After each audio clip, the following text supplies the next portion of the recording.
I was This just has got admiring your yes. shirt. Oh, thank you Peter, very there. much. Well, this is so actually which the year shirt. is that? 92. Well, it's the shirt. Yeah, yeah, absolutely. Fantastic. Yeah, it's. I think I've got one of those in my attic, actually. Well, it is. It was a golden year, wasn't it? Remember, the context then was that McLaren were winning all the races. They're highly dominant from 88 onwards. That's right.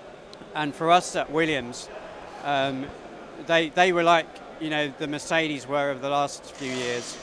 How could you beat McLaren? And we had a far lower budget, but we were developing these new technologies, which we finally brought together into this car behind us for the 92 season.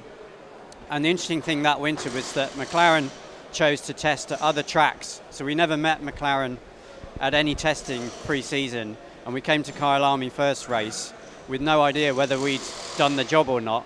And actually, it turned out we were 2 seconds a lap quicker than McLaren as it unfolded during that race. Yeah. Actually, I spent most of that weekend on the drip. I remember I got somehow the altitude and everything. I think it was the workload as well. There were a lot of all-nighters involved with that car. Yeah, well, we did an all-nighter in Kyalami, Yeah. and Nigel had to race the T car in the end. For that reason. Nigel had raced with Active at Lotus, and he was kind of always suspicious from the Lotus days, wasn't he?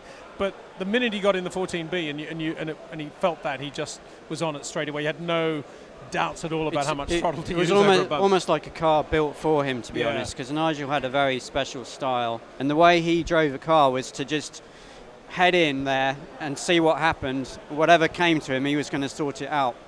So unfortunately, that was not the best thing for Ricciardo in the other car. Ricciardo, actually a very, very good driver, had challenged Nigel very strongly in 91. But with the Active car, it just suited Nigel's style so perfectly that he just dominated with it. Question. How much of that was made in-house? Did you actually have to construct in Didcot in terms of all the transducers and everything that you had to put on there? Yeah, it was all pretty much homemade. Wow. We didn't have a big budget in those days, and our mentality was about doing everything in-house, doing it ourselves. And the same applies to the software programs? Yeah, I wrote all the software on the car, actually. And and off the car. There were so few people then. Doing its test it's now flushing the hydraulic system. Yeah. So this was a process that was automated to clean the oil and get the air out of the oil. And you've got fond memories of Nigel's pole lap here at Silverstone in 92, haven't you? Yeah, that was a very special lap, extraordinary performance, and really encapsulated Nigel's bravery and skill in a car. He's phenomenally quicker than even his teammate, let alone the rest of the grid. And you've called that telemetry readout the ultimate lap, in fact.